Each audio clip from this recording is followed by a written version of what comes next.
الحمد للہ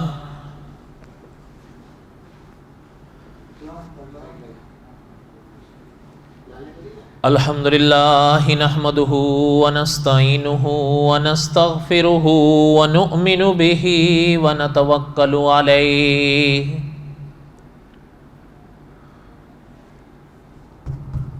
ونعوذ باللہ من شرور انفسنا ومن سیئات اعمالنا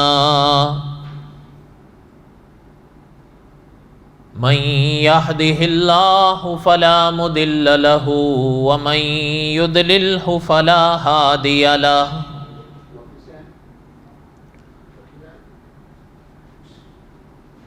ونشهد أن لا إله إلا الله وحده لا شريك له ونشهد أن سيدنا وسندنا ومولانا محمدا عبده ورسوله اما بعد اعوذ باللہ من الشیطان الرجیم بسم اللہ الرحمن الرحیم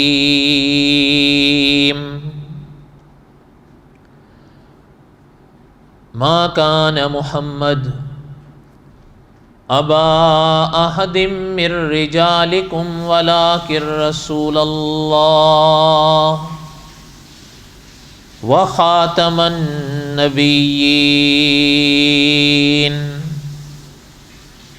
وکان اللہ بکل شیء علیما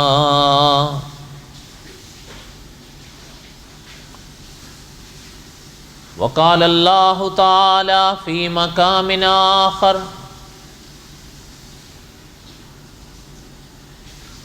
هو الذي أرسل رسوله بالهدى ودين الحق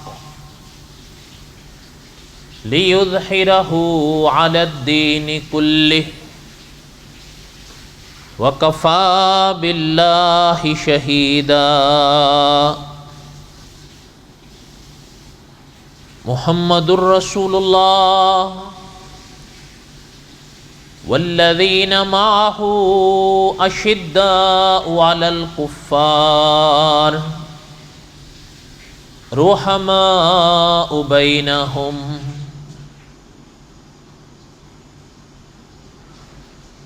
تراہم رکعا سجدا یبتغون فضلا من اللہ ورضوانا سیماہم فی وجوہہم من اثر السجود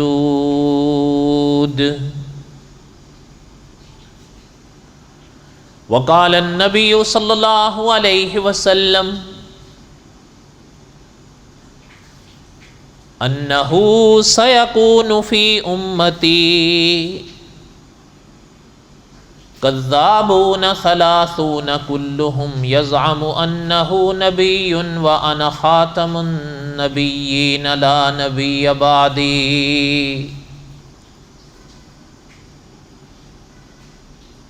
صدق اللہ العظیم وصدق رسولہ النبی الکریم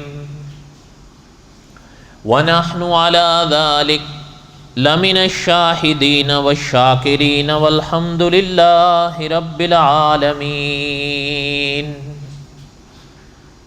اللہم صلی علی محمد وعلی آل محمد کما صلیت علی ابراہیم وعلی آل ابراہیم انکا حمید مجید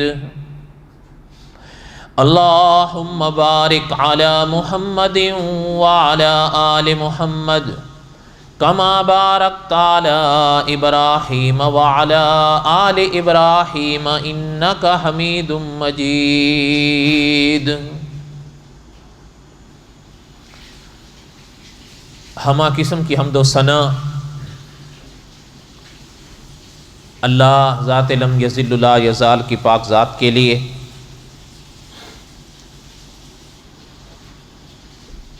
صدق دل سے لا تعداد مرتبہ درود و سلام امام الانبیاء حضرت محمد رسول اللہ صلی اللہ علیہ وسلم کی پاک ذات کے لیے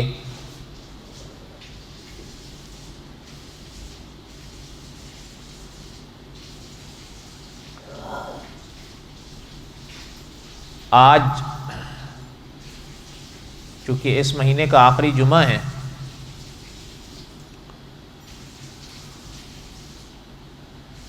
تو مہینے کا آخری جمعہ علماء کے حکم کے مطابق عقیدہ ختم نبوت پر چند باتیں پڑھتے ہیں۔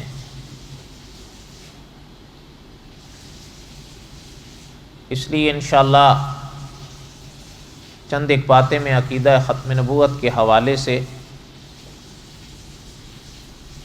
اور ان کے ضمن میں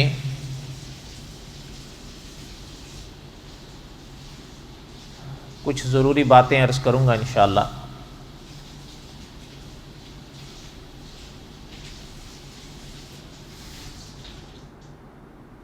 گزشتہ بار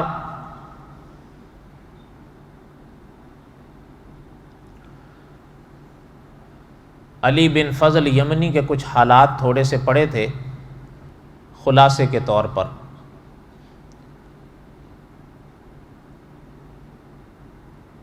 اور اس کے ضمن میں عقیدہ ختم نبوت کے حوالے سے کچھ اور باتیں بھی پڑھیں۔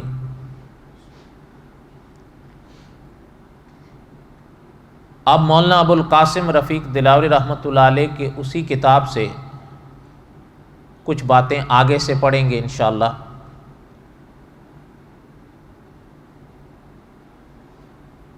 میں نے عرض کیا تھا جو حدیث پاک ابھی میں نے پڑھی ہے، آپ صلی اللہ علیہ وسلم کا فرمان انہ سیکون فی امتی کذابون ثلاثون کلہم یزعم انہ نبی وانا خاتم النبیین لا نبی بعدی، یہ آپ صلی اللہ علیہ وسلم کی پیش گوئی ہے۔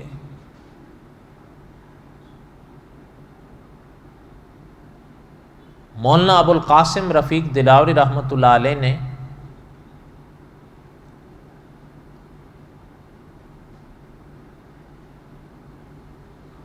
اس حدیث پاک میں جن لوگوں کے بارے میں فرمایا گیا کہ وہ آقا صلی اللہ علیہ وسلم کے بعد نبوت کے دعوے کریں گے، اور آپ صلی اللہ علیہ وسلم نے واضح طور پر ارشاد فرمایا کہ کذابون ثلاثون،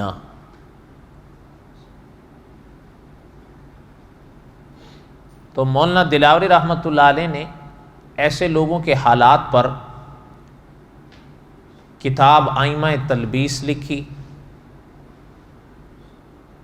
اور اس کتاب میں حضرت نے بڑی تفصیل کے ساتھ ایسے لوگوں کے حالات لکھے جنہوں نے آپ صلی اللہ علیہ وسلم کے زمانے سے لے کر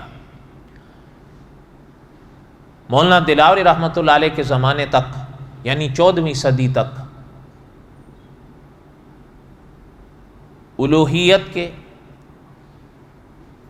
نبوت کے، مہدویت کے اور مسیحیت کے دعوے کیے۔ حضرت رحمۃ اللہ علیہ نے ایسے لوگوں کے حالات پر یہ پوری کتاب لکھی اور بڑی تفصیل کے ساتھ لکھی، جو فی الحقیقت اپنی جگہ پر اپنے موضوع پر ماخذ کا درجہ رکھتی ہے۔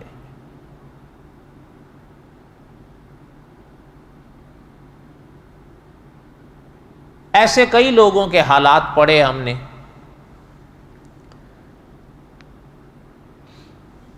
آج بھی انہی میں سے ایک شخص کے حالات پڑھیں گے۔ ظاہر ہے سارے تو نہیں پڑھے جا سکتے، وہ تو 2 جلدوں کی کتاب ہے، البتہ کچھ موٹے موٹوں کی پڑھ لیں گے۔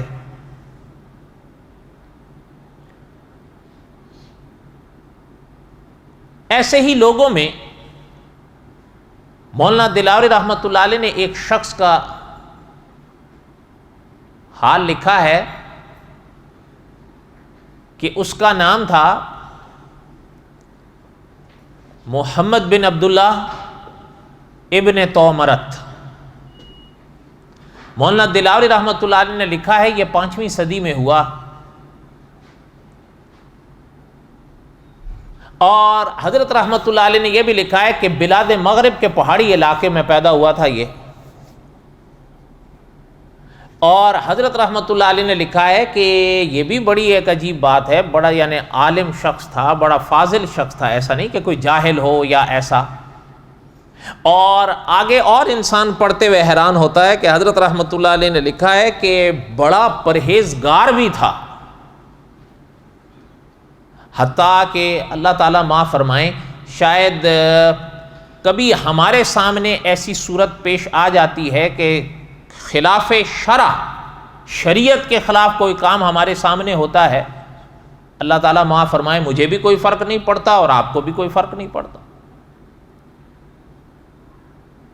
لیکن حضرت دلاوری رحمۃ اللہ علیہ نے لکھا ہے کہ اس کی طبیعت یعنی ایسی فطرت ایسی تھی اس کی کہ اگر اس کے سامنے شریعت کے خلاف کوئی کام ہوتے ہوئے نظر آتا تھا یا وہ دیکھ لیتا اس کی طبیعت بگڑ جاتی تھی، حتیٰ کہ الجھ پڑتا تھا۔ آپ اور ہم تو کہتے بھی کچھ نہیں ہے، وہ الجھ پڑتا تھا سامنے والے سے کہ تو نے یہ کام خلاف شرع کیوں کیا ہے۔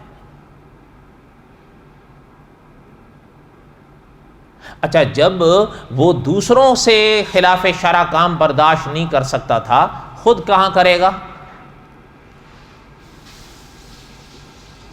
یعنی حضرت رحمۃ اللہ علیہ نے لکھا ہے کہ تاریخ بتاتی ہے بڑا پرہیزگار اور بڑا عالم، یعنی یہ بھی نہیں کہ اللہ معاف فرمائے کوئی جاہل،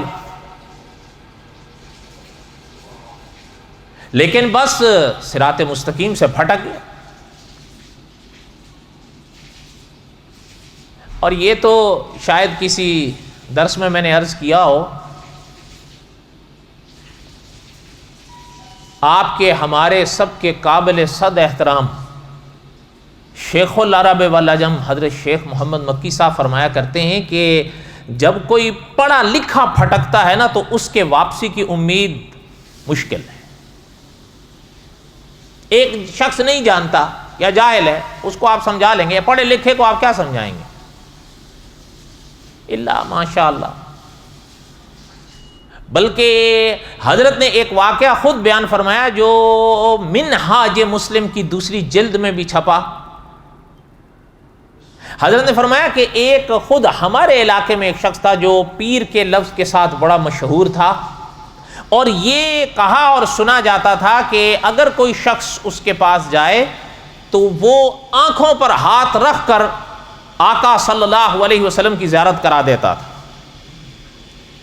بھئی دعویٰ تو بڑا تھا نا، آپ 50 سال مدینہ طیبہ میں رہیں، حضور کی زیارت نہ ہو، پاکستان میں حضور کی زیارت ایک لمحے میں ہو جائے تو بڑا دعویٰ نہیں تھا؟ انا للہ و انا الیہ راجعون۔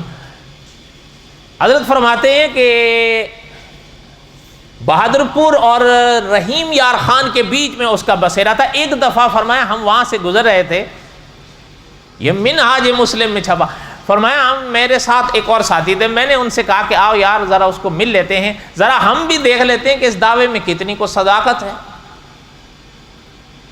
فرمایا میرے ساتھ جو ساتھی تھے وہ مجھے کہنے لگے کہ حضرت رہنے دیں، ایک آپ ہیں اور ایک میں، وہ نہ جانے تو الگ بات ہے، لیکن اگر انہوں نے جان لیا کہ آپ کون ہیں تو آپ کے ساتھ ساتھ میری بھی خیر نہیں ہوگی۔ اللہ فرماتے ہیں میں نے کہا چھوڑو، کوئی تھا کھا تھوڑے جائیں گے بھیا، ہم ان سے کہیں گے اب آپ سے ملنے آئے، بس بات ختم۔ قصہ مختصر کریں، حضرت نے فرمایا میں وہاں جب گیا تو بھئی ہم نے ان سے کہا کہ ہم ملنے آئے ہیں حضرت سے۔ فرمایا پہلے تو جو اس کے مریدین ادھر ادھر پڑے ہوئے تھے ان پہ نظر پڑی، کوئی بھنگ کوٹ رہا ہو، کوئی سنگل پہنا ہوا ہو، کوئی گھنگرو بجا رہا ہو۔ تو حضرت فرماتے ہیں میں نے اپنے ساتھی سے کہا کہ بھائی میں ان کو دیکھ کر اس تک تو پہنچ گیا ہوں۔ اتنے میں خیر وہ خود ہی سامنے ہو گئے، اور بلکہ حضرت نے فرمایا بڑا استقبال کیا اور بڑے اچھی طرح پیش آیا، بٹھایا اور کہنے لگے کہ جی بڑا نام سنا آج آپ آئے، اچھا یہ آپ بتائیں کہ آپ ادھر کیوں آئے ہیں؟ مولانا فرماتے ہیں میں نے کہا کہ بھئی جیسے آپ نے نام سنا ہے ایسے ہی ہم نے بھی سنا، اور ہم نے یہ بھی سنا کہ آپ تو ایک لمحے میں آنکھوں پہ ہاتھ رکھ کے حضور کی زیارت کرا دیتے ہیں صلی اللہ علیہ وسلم، اس لیے حاضر ہوں۔ حضرت فرماتے ہیں مجھے کہنے لگا کہ مکی صاحب چھوڑیں، ہمارے روٹی کے دھندے ہیں، آپ یہاں کیوں آئے ہیں؟ یہ آپ کی جگہ ہی نہیں ہے، سیدھی صاف بات آپ سے کہہ رہا ہوں، یہ میرے کھانے پینے کے دھندے ہیں، آپ جائیں یہاں سے۔ آپ کے نصیب میں قدرت نے توحید کی خدمت رکھی ہے، توحید کی خدمت کریں، ہمارے نصیب میں شرک ہے، ہم نے یہی کرنا۔ مولانا فرماتے ہیں میں نے کہا نہیں، خیر کرنے والی بات تو نہیں، میرے بس میں آپ کو سمجھانا ہے وہ تو میں سمجھاؤں۔ حضرت فرماتے ہیں مجھے کہنے لگا آپ مجھے کیا سمجھائیں گے، آپ کیا سمجھتے ہیں میں جاہل ہوں؟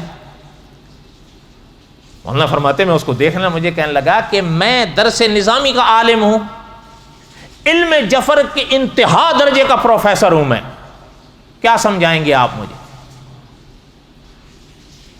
حضرت فرماتے ہیں مجھے کہنے لگا حضرت میں پڑھا لکھا بھٹکا گمراہ ہوا ہوں، میری ہدایت سوائے اس اللہ تعالیٰ کی پاک ذات کے ہاتھ کے کسی کے بس کا کام نہیں ہے۔ آپ جائیں توحید کی خدمت کریں، اللہ نے آپ کو توحید کی خدمت کے لیے چنا ہے، ہمارے نصیب میں یہی بدبختی ہے، ہم نے بس بدبخت رہنا۔ تو بہرحال میرے کہنے کا مقصد یہ تھا کہ مولانا دلاوری رحمۃ اللہ علیہ نے بھی لکھا کہ وہ پڑھا لکھا اور پرہیزگار، یعنی اس کا تو خیر حال کچھ اور تھا جس سے مکی صاحب مل کر آئے، لیکن اس کے لیے تو حضرت نے فرمایا اس کا تو عالم یہ تھا، وہ تو خلاف شرع کا کوئی چیز دیکھ نہیں سکتا تھا۔ اچھا ایک اور چیز، آپ اور میں تو ایک دوسرے کو کچھ نہیں کہہ سکتے، ہمارے سامنے تو کوئی ہمارا دوست ساتھی بھی ہو اس کو بھی کچھ نہیں کہہ سکتے، لیکن حضرت نے لکھا ہے کہ محمد بن عبداللہ بن تومرت کی حالت یہ تھی کہ اگر خلاف شرع کام کوئی کر رہا ہے، قطع نظر اس کے کہ عوام کر رہی ہے یا حکمران کر رہا ہے، وہ الجھ جاتا تھا، چاہے حکمران بھی کرو، کہتا تھا غلط کام ہے کوئی بھی کرے، لیکن صراط مستقیم سے بھٹک گیا۔ اس لیے اکابر فرماتے ہیں کہ یہ ہمیشہ توجہ میں رکھا کریں، اہدنا الصراط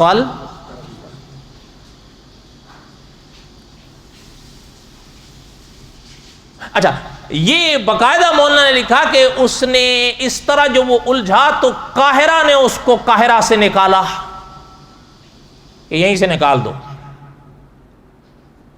اچھا وہاں سے جو نکلا تو اسکندریہ چلا گیا، وہاں پر بھی کچھ اس طرح کے حالات دیکھے اور اس طرح کے کام دیکھے جو خلاف شرع تھے، ان سے الجھ پڑا، حتیٰ کہ حکومت تک سے الجھ پڑا، تو اسکندریہ والوں نے بھی نکال دیا، بھئی یار یہ عجیب مصیبت ہے۔ اچھا وہاں سے چلا،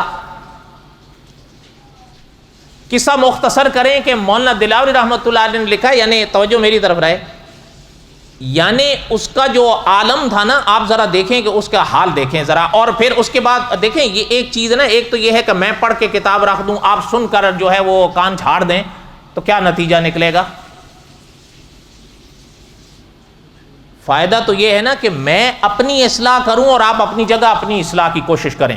یاد رکھیں آپ نے اور میں نے انہی ابواب سے سبق لینے ہیں، علماء سے سبق لینے ہیں، کتابوں سے سبق لینے ہیں، اب فرشتے نہیں آئیں گے مجھے اور آپ کو سدھارنے کے لیے۔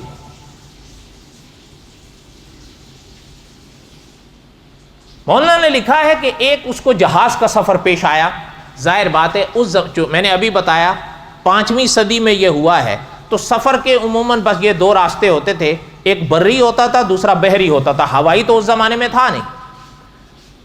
اس کو بحری سفر پیش آیا اور پانی کے جہاز میں وہ سفر طے کیا اس نے۔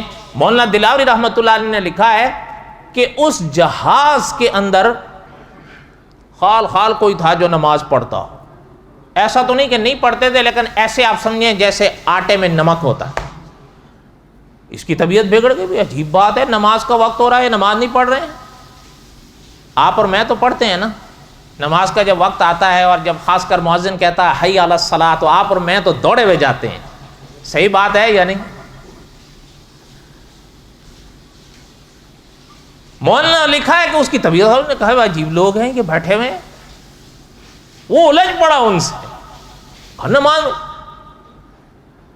اچھا وہ اتنے تنگ آئے جہاز والے، مولانا دلاوری رحمۃ اللہ علیہ نے کہا اس کو باندھ کے پانی میں لٹکا دی اور کہا اس کو ایک دن یہیں لٹکنے دو اندر ہی، سانس کا راستہ کھلا چھوڑا. اچھا آدھا دن لٹکتا رہا تو خود ہی ترس آ گیا ان کا، یار اس کو نکالو. کیونکہ ان کو احساس ہوا کہ یار ویسے ایک بات ہے، ٹھیک ہے الجھ رہا ہے، اس کا طریقہ کچھ ہم سخت کہہ سکتے ہیں، غلط کہہ سکتے ہیں، لیکن بات یہ ہے کہ بات تو صحیح کر رہا ہے، ہم نماز تو نہیں پڑھ رہے ہیں نا. اب ایک طرف مؤذن کہہ رہا حی علی الصلاۃ، ہم بیٹھے ہوئے ہیں، مؤذن کہہ رہا حی علی الفلاح، ہم بیٹھے ہوئے ہیں، مکبر کہہ رہا ہے کہ قد قامت الصلاۃ، ہم بیٹھے ہوئے ہیں. اور یہ بھی ہم جانتے یا سن رکھا ہے کہ آپ صلی اللہ علیہ وسلم نے فرمایا من ترک الصلاۃ متعمدا فقد کفر. تو بات تو اس کی ٹھیک ہے، چلیں طریقے میں ہم کہہ سکتے ہیں صاحب ان کا نکال لیا. اچھا آپس میں راضی ہو گئے وہ بھی اور باقی مسافر بھی. اچھا آپ حیران ہوں گے اس نے اتنی محنت کی ان کے اوپر. مولانا دلاوری رحمۃ اللہ علیہ نے لکھا ہے کہ جب جہاز چلا تھا پانی کا، خال ان میں کوئی نمازی تھا، لیکن جب جہاز ساحل پر پہنچا ہے تو ساحل پر پہنچنے سے پہلے ان میں ایک مسافر بھی نہیں تھا جس نے نماز پڑھنی چھوڑی ہو. اتنا پابند صلاۃ کر دیا اس نے.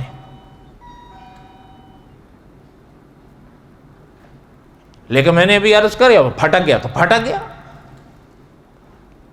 اچھا ایک چیز اور بھی ہے، مولانا دلاوری رحمۃ اللہ علیہ نے لکھا ہے کہ جب اس کو پانی میں لٹکایا تھا نا تو کچھ لوگوں کے دل میں اس کی عزت بیٹھ گئی تھی. ابھی میں نے عرض تو کیا، انہوں نے کہا کہ یار چلو اس کا کہاں اس کا طریقہ سخت کہہ سکتے ہیں، الجھ رہا ہے، وہ سب اپنی جگہ ہے، لیکن ہمارے لیے ہی تو کر رہا ہے. وہاں سے چلا ایک شہر کی طرف. اب اگلی رودات پڑھنے سے پہلے تھوڑی سی پڑھیں گے انشاءاللہ، آج تو مشکل ہی ہے، لیکن وہ بات پڑھتے چلیں جو مولانا ابو القاسم رفیق دلاوری رحمۃ اللہ علیہ نے اگلا باب لکھنے سے پہلے لکھی ہے، اس کو سنیں.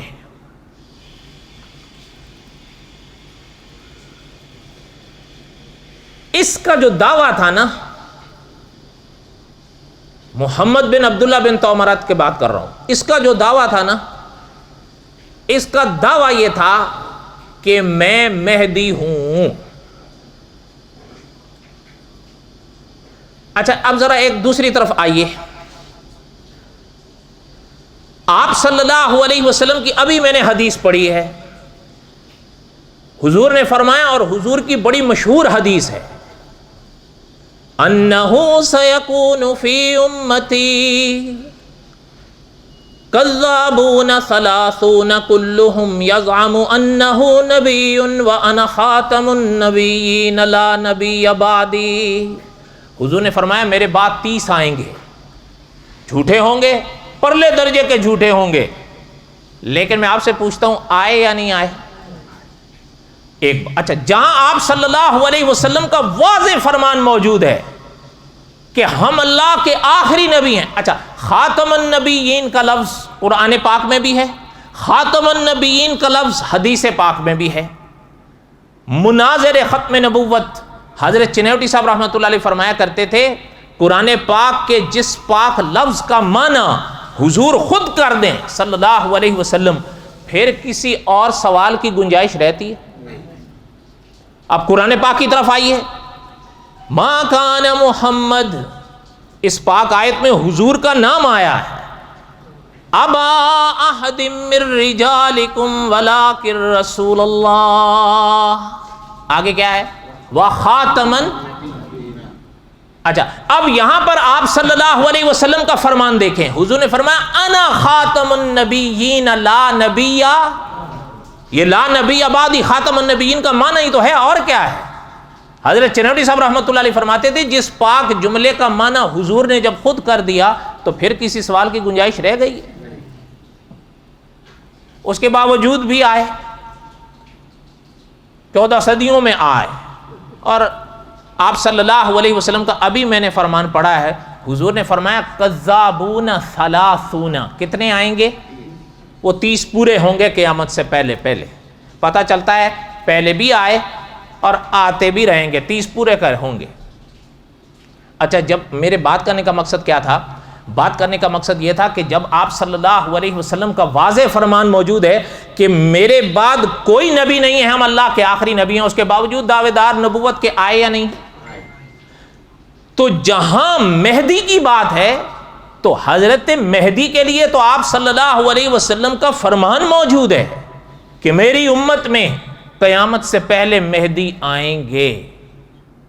تو جہاں حضور نے فرمایا بھائی ہم اللہ کے آخری نبی ہیں، اب کوئی نبی نہیں آئے گا، وہاں جب دعوے دار اٹھ کھڑے ہوئے تو جن کے لیے حضور نے فرمایا کہ وہ آئیں گے تو پھر کیوں نہیں اٹھیں گے؟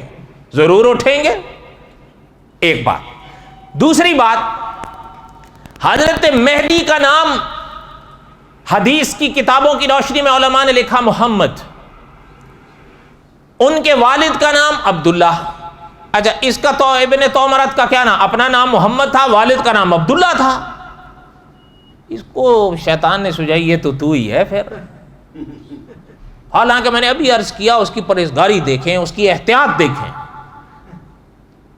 امر بالمعروف اور نہی عن المنکر پر نثار ہوا تھا، وہ کسی سے بھی برائی برداشت نہیں کرتا تھا. ابھی اس کی 1-2 مثالیں میں نے پڑھی موٹی موٹی. خود نماز پڑھتا تھا، جب تک دوسرا نہ پڑھ لے چین سے نہیں بیٹھتا تھا.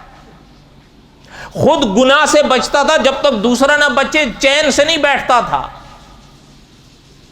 لیکن وہ آ گیا، انہوں نے کہا دیکھو مہدی کے بارے میں تو آمنہ کے لال صلی اللہ علیہ وسلم نے فرمایا تھا کہ محمد نام ہوگا، والد کا نام عبداللہ ہوگا. تو تیرا نام محمد ہے، والد کا نام عبداللہ ہے، تو ہی تو ہے، اور کون ہے؟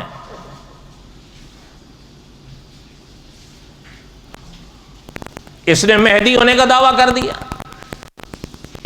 ابھی میں نے عرض کیا یہ 5ویں صدی کا واقعہ ہے. مولانا ابو القاسم رفیق دلاوری رحمۃ اللہ علیہ نے اس کے اگلے حالات لکھنے سے پہلے اصلاح امت کی غرض سے ایک بات لکھی ہے، وہ تھوڑی سی میں عرض کروں، پھر اگلا باب پڑھیں گے اگر اللہ نے موقع دیا تو آج، ورنہ آئندہ انشاءاللہ. لیکن اس سے پہلے جو حضرت نے اصلاح امت کے لیے باتیں لکھی ان کو سنو. آپ صلی اللہ علیہ وسلم نے قیامت کی کچھ علامات بیان فرمائی ہیں. قیامت کب واقع ہوگی یہ ذہن میں رکھو، سوائے اللہ کے کوئی نہیں جانتا. ایک بات یہ تو واضح نص ہے کلام پاک میں، قیامت کے وقت کو سوائے اللہ کے. اچھا، اس میں چلتے چلتے ایک اور عقیدہ بھی بنائیں آپ، جو مولانا محمد منظور نعمانی رحمۃ اللہ علیہ نے لکھا ہے. قیامت کے علم کو سوائے اللہ کے کوئی جانتا ہے؟ سوچ کر بتائیں. تو پھر ماں سوائے اللہ کے کسی اور کے لیے عالم الغیب کا لفظ صادق آئے گا؟ نہیں سمجھ آئی بات. ایک بات. پھر دوسری بات، اب اگر میں اللہ کے نبی کے لیے یہ لفظ استعمال کروں عالم الغیب، حالانکہ مفتی شفیع صاحب رحمۃ اللہ علیہ نے لکھا ہے یہ اسلام کی اصطلاح ہے جو سوائے اللہ کے قرآن پاک میں کسی کے لیے استعمال نہیں ہوئی. اچھا، آپ اور میں تو چلے محبت میں استعمال کر دیں گے، اللہ نہ کرے، لیکن ایک بات مولانا محمد منظور نعمانی رحمۃ اللہ علیہ نے لکھی ہے کہ عالم الغیب کا جو لفظ اگر ہم اللہ کے نبی کے لیے استعمال کریں گے تو پھر کوئی علم اللہ کے نبی کے علم سے باہر تو نہیں ہونا چاہیے. جبکہ دوسری طرف آپ دیکھیے وَمَا عَلَّمْنَاهُ الشِّعْرَ، اللہ کے نبی شاعر ہوتے ہیں؟ بولو تو صحیح. وَمَا يَنبَغِي لَهُ، اللہ نے فرمایا شاعری ہمارے نبی کے لائق ہی نہیں. ان هو الا ذکر وقرآن مبین. پتہ چلتا ہے شاعری کا علم اللہ کے نبی کے لائق، تو پھر عالم الغیب سے اس لفظ کو کیسے خارج کرو؟ کہنے کا مقصد یہ ہے کہ منہاج مسلم نے لکھا ہے کہ عشق اور محبت میں آ کر یہ تو نہیں ہے نا کہ آپ کہیں کہ جی ہم عشق اور محبت میں کہہ رہے ہیں، ذرا اس کے نتیجے بھی تو دیکھو. اس کا معنی تو یہ ہوگا کہ نبی پھر شاعری کا علم بھی جانتے ہوں، جبکہ اللہ فرما رہے ہیں وما ينبغي لا، شاعری کا علم میرے نبی کے لائق ہی نہیں ہے۔ کیوں؟ اچھا شاعر، اچھا شعر وہ ہوتا ہے جس میں مبالغہ ہو، جھوٹ ہو، زمین کا آسمان، آسمان کا زمین بنا دیا گیا۔ جیسے وہ ایک شاعر نے لکھا تھا کہ ہمارے محبوب کی تعریف تو ایسی ہے کہ اس کے دانت منہ کے اندر ہیں، تو علماء نے لکھا باقی کے محبوبوں کے دانت منہ کے باہر ہوتے ہیں، بے وقوف آدمی۔ شاعر ہے، شاعر سے ایسی باتیں ہوتی رہتی ہیں۔ اور یہ بھی معنی و قاعدہ ہے، شعروں میں مبالغہ ہوتا ہے، شاعری میں مبالغہ ہوتا ہے، بہت کم شاعر ایسے ہوتے ہیں جو مبالغوں سے بچتے ہیں، ورنہ وہ آسمان کا زمین، زمین کا آسمان کر دیتے ہیں۔ اور یاد رکھیں علماء عقائد نے لکھا ہے اللہ کے نبیوں کی پاک زبانیں مبالغوں سے قدرت پاک رکھتی ہے۔ تو بات عرض یہ کر رہا تھا کہ قیامت کا علم سوائے اللہ کے کوئی نہیں جانتا۔ اور یہ بھی ذہن میں رکھیں کہ علماء عقائد نے لکھا ہے کہ یہ نہیں کہ قیامت ایسے ایسے ایسے ایسے، بلکہ یوں ہوگی، ایک لمحے میں قائم ہو جائے گی۔ لوگ چل رہے ہوں گے، پھر رہے ہوں گے، حتیٰ کہ بعد دکاندار کپڑا ایسا کھولے ہوئے دکھا رہے ہوں گے کہ قیامت واقع ہو جائے گی۔ یہ علماء نے لکھا۔ کہنے کا مقصد کیا تھا؟ قیامت کا علم اللہ کے سوا کوئی نہیں جانتا کب آئے، لیکن قیامت کی نشانیاں اللہ کے نبیوں نے بتائی ہیں۔ آپ صلی اللہ علیہ وسلم نے قیامت کی جو نشانیاں بیان فرمائی ہیں ان کی علماء نے 3 قسمیں کی ہیں۔ جو آخری قسم ہے یہ علامات کبریٰ کہلاتی ہیں۔ ان میں آپ صلی اللہ علیہ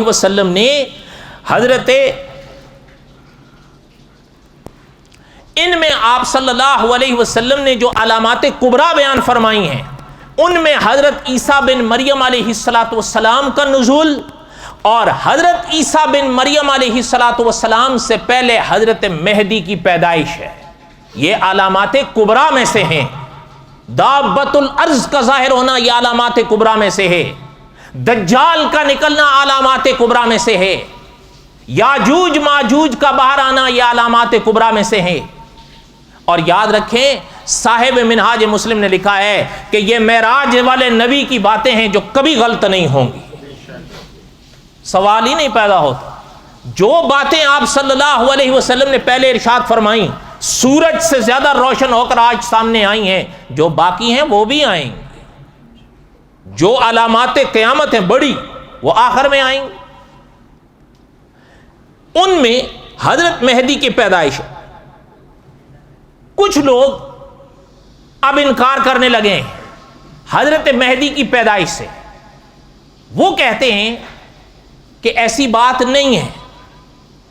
ظاہر ہے حضرت مہدی پر میں زیادہ بات تو نہیں کر سکتا، لیکن جتنی مولانا دلاوری رحمۃ اللہ علیہ نے لکھی ہے عقیدے کی حفاظت کے لیے اتنی عرض کیے بغیر رہ بھی نہیں سکتا۔ اس کو ذہن میں بٹھائیں۔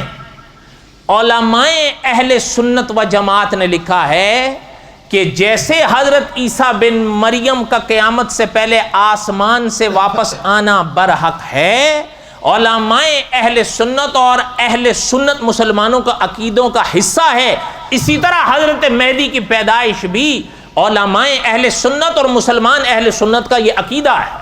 ایک بات۔ دوسری بات، حضرت عیسیٰ بن مریم کے نزول سے پہلے حضرت مہدی کی پیدائش ہوگی۔ آپ صلی اللہ علیہ وسلم کی اولاد سے ہوں گے۔ آپ صلی اللہ علیہ وسلم کے فرمان سے پتہ چلتا ہے ان کا نام محمد ہوگا، والد کا نام عبداللہ ہوگا، لقب ان کا مہدی ہوگا۔ اور مکہ مکرمہ میں ہوں گے۔ مولانا ابو القاسم رفیق دلاوری رحمۃ اللہ علیہ نے مولانا حضرت کی بڑی 12 نشانیاں لکھی ہیں جو احادیث کی کتابوں میں ہیں۔ آج کچھ لوگ کہہ رہے ہیں نہیں ہے، یہ غلط فہمی ہے۔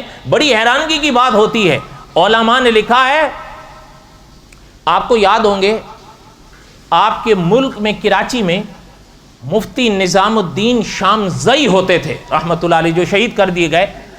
انہوں نے باقاعدہ ایک کتاب لکھی تھی عقیدہ ظہور مہدی۔ جب یہ آوازیں اٹھنے لگی تھی نا کہ ایسا نہیں ہے، یہ مغالطہ ہے، یہ غلط فہمی ہو گئی، یہ ہے وہ ہے، انہوں نے یہ کتاب لکھی تھی عقیدہ ظہور مہدی۔ اس میں انہوں نے 51 احادیث لکھی ہیں گن کر کے آپ صلی اللہ علیہ وسلم نے فرمایا کہ مہدی آئیں گے۔ کتنی ہے؟ 50 سے اوپر ایک۔ اچھا اب بھی تواتر پورا نہیں ہوگا تو کب پورا ہوگا؟ جب 51 احادیث آ رہی ہیں، مولانا دلاوری رحمۃ اللہ نے لکھا ہے اس میں کوئی شک نہیں، یہ احادیث الگ الگ درجے کی ہیں، صحیح بھی ہیں، حسن بھی ہیں، ضعیف بھی ہیں، لیکن ان کا مجموعہ جب اکٹھا ہوتا ہے اس کا نتیجہ ایک ہی ہے، وہ یہ ہے جس پر امت کا اجماع ہوا ہے کہ حضور کی امت میں حضرت مہدی آئیں گے، یہ ہے اس کا خلاصہ۔ بات سمجھ آئی یا نہیں آئی؟ اور بولو تو صحیح۔ بس یہ موٹی سی، اب باقی تفصیلات اللہ نے زندگی دی تو قصص الانبیاء کے آخر میں آ جائیں گے، یہ موٹی سی بات تو ذہن میں رہے گی۔ باقی کوئی کہے کہ جی بخاری مسلم میں ان کی احادیث نہیں ہیں، صرف یہ ہے بخاری مسلم میں ان کا نام یا لقب نہیں ہے، لیکن ان کی جو نشانیاں بخاری مسلم بیان کر گئے رحمہم اللہ، باقی احادیث انہی نشانیوں کے ساتھ ان کے نام کو بھی واضح کر گئے ہیں۔ یہ ایک سب سے بڑا اعتراض ہے حضرت مہدی کی پیدائش پر کہ ان کی کوئی حدیث بخاری میں بھی ہے، مسلم میں بھی ہے، صرف یہ ہے نام نہیں ہے۔ نام نہیں ہے تو اس کا مطلب یہ تو نہیں کہ کسی جگہ نہیں ہے۔ اگر بخاری اور مسلم میں نہیں ہے، ابو داؤد میں آ گیا۔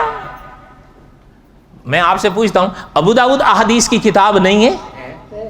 ابن ماجہ احادیث کی کتاب نہیں ہے؟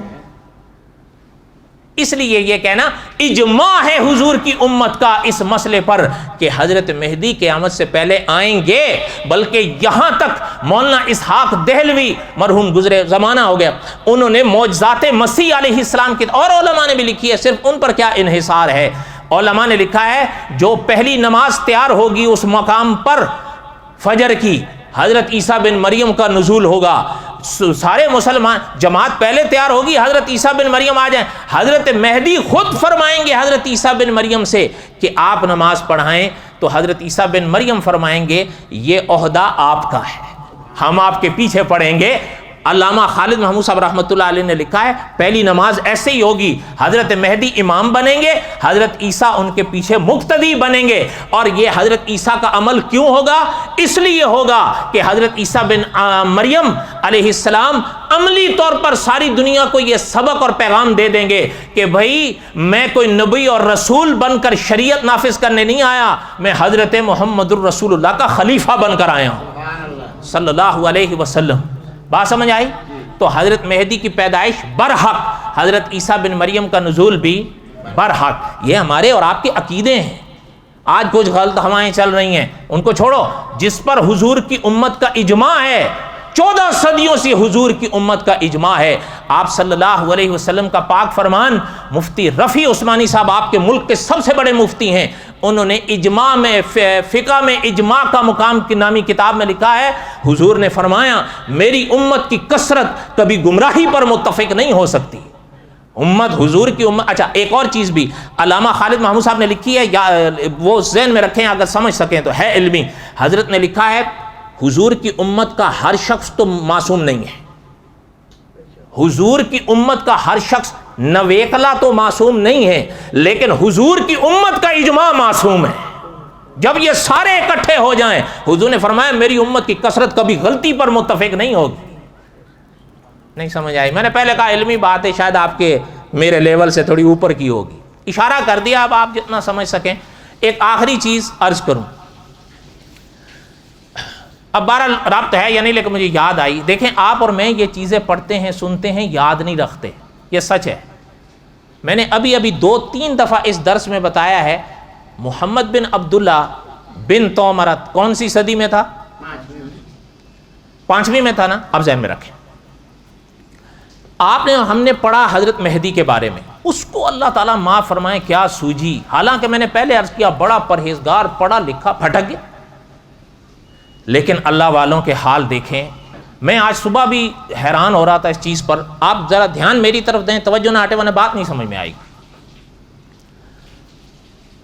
دیوبند میں ایک عالم گزرے ہیں مولانا رفیع الدین رحمۃ اللہ علیہ، مکہ مکرمہ چلے گئے تھے، وہیں رہے، آج بھی ان کی قبر مکہ مکرمہ میں ہے۔ اس زمانے میں آپ سمجھ سکتے ہیں یہ دارالعلوم دیوبند کے پہلے محتمم تھے، آپ سمجھ آئی؟ یہ دارالعلوم دیوبند کے پہلے محتمم تھے۔ اس زمانے میں خال خال کوئی حج پہ جاتا تھا اور خال خال کوئی حاجی ہوتا تھا، اب تو میں بھی حاجی اور آپ تو الحجاج ہوں گے میرے خیال میں، لیکن تب حاجی بھی ہوتے تھے تو حج کی قدر بھی ہوتی تھی نا، اب تو بس میرے جیسا ہی حال ہے۔ محترم گئے حرم، سننا بات اللہ والے کی، انہوں نے آپ صلی اللہ علیہ وسلم کی یہ احادیث پڑھ رکھی تھیں کہ حضرت مہدی قیامت سے پہلے آئیں گے اور حرم میں ہوں گے، وہ تو بیٹھے ہی کعبے کے پاس ہوں گے جب ان کی بیعت ہوگی۔ ایک اور حدیث انہوں نے پڑھی کہ آپ صلی اللہ علیہ وسلم نے، شیبی ایک خاندان تھا حضور کے زمانے میں، شیبی، حضور نے ان کو کعبے کی چابیاں دی تھیں یہ فرما کر کہ یہ اپنے پاس رکھنا، اب یہ چابی تیرے خاندان میں قیامت تک رہے گی۔ اچھا اب سننا ذرا بات، وہ حضور کے زمانے میں تھا خاندان، اس کو شیبی کہتے تھے، وہ آج بھی خاندان حرم میں موجود ہے۔ مولانا رفیع الدین رحمۃ اللہ علیہ نے جب یہ دو حدیثیں پڑھی تو حضرت نے فرمایا ایک تو یہ بات پتہ چلی حضور کے فرمان سے کہ حضرت مہدی قیامت سے پہلے آئیں گے اور حرم میں ہوں گے، دوسری بات فتح مکہ کے باب میں یہ بھی پتہ چلی کہ شیبی کے خاندان کو حضور نے چابیاں دی تھیں اور حضور نے فرمایا تھا اب یہ چابیاں تیرے پاس قیامت تک رہیں گی تیرے خاندان میں۔ فرمایا اس سے پتہ چلتا ہے شیبی کا خاندان بھی پھر قیامت تک ہی رہے گا۔ حضرت نے دیوبند سے ایک قرآن شریف لیا، ایک تلوار لی، اس زمانے میں تلواروں کا دور ہوتا تھا، وہ سفر کر کے حرم شریف پہنچے، شیبی سے ملے جو اس زمانے میں شیبی خاندان کے جد امجد تھے، ان سے ملے اور ان سے کہا کہ ایک مسافر آیا ہوں آپ کے دوار، ایک التجا کا لے کر آیا ہوں اگر قبول کر سکیں۔ تو آپ کو پتہ ہے عرب مہمان نواز ہوتے ہیں، انہوں نے فرمایا کہیے، انہوں نے کہا بات یہ ہے میں نے حضور کا فرمان پڑھا ہے صلی اللہ علیہ وسلم کہ حضور نے کعبے کی چابیاں آپ کے خاندان کو دی ہیں، آج بھی اسی خاندان میں ہیں۔ فرمایا کہ جی دی ہیں۔ فرمایا میں نے یہ بھی پڑھا ہے حضور نے فرمایا کہ یہ چابیاں اب قیامت تک تمہارے پاس تمہارے خاندان میں رہیں گی۔ فرمایا جی یہ بھی فرمایا ہے۔ فرمایا اس سے پتہ چلتا ہے کہ پھر آپ کا خاندان بھی قیامت تک رہے گا۔ فرمایا جی یہ بھی برحق ہے اس لیے کہ یہ معراج والے نبی کی بات ہے۔ فرمایا کہ آپ کیا چاہتے ہیں؟ فرمایا پھر میں نے یہ بھی حضور کے فرمان میں پڑھا ہے کہ حضرت مہدی آئیں گے اور یہیں آئیں گے۔ انہوں نے فرمایا جی بالکل یہ بھی برحق ہے اس لیے کہ یہ بھی معراج والے نبی کا فرمان ہے جو کبھی غلط۔ تو فرمایا کہ آپ کیا چاہتے ہیں؟ فرمایا میں نے یہ ایک قرآن شریف دیوبند سے لایا ہوں، یہ ایک تلوار لایا ہوں اور یہ ایک خط لایا ہوں، یہ تینوں آپ کو دیتا ہوں کہ جس دن حضرت مہدی مکہ مکرمہ میں آئیں گے آپ نسلاً بعد نسلاً اپنے خاندان کو وصیت کرتے چلے جائیں کہ دیوبند سے ایک مسافر آیا ہے، یہ قرآن ان کے لیے تحفہ لایا ہے، جب تلاوت کریں تو حضرت مہدی اس قرآن میں دیکھ کر تلاوت کریں، اور یہ تلوار لایا ہوں کسی مجاہد کو دے دینا جو اس زمانے میں جہاد کرے گا تو اس جہاد میں بھی میرا حصہ ہو جائے گا، کیونکہ ہمیں احادیث کی کتابیں بتاتی ہیں جو مجاہدین حضرت مہدی کی قیادت کے نیچے جہاد کریں گے ان کو بدری صحابہ کا ثواب ملے گا، اس میں میرا حصہ ہو جائے گا، میں تب نہیں ہوں گا لیکن کسی مجاہد کے ہاتھ میں میری تلوار ہوگی تو اس ثواب میں میرا بھی حصہ ہو جائے گا۔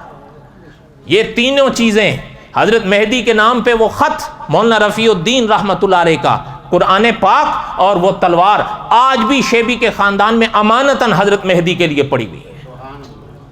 آج لوگ کہتے ہیں نہیں آئیں گے، آج زیادہ پڑھ لکھ گئے ہیں نا، بس میں جیسے اس دن اب تو سارے علامے ہیں، جس کو بھی دیکھو نام کے ساتھ اللہ، حالانکہ یہ چھوڑو یار، وما علینا البلاغ المبین سنت پر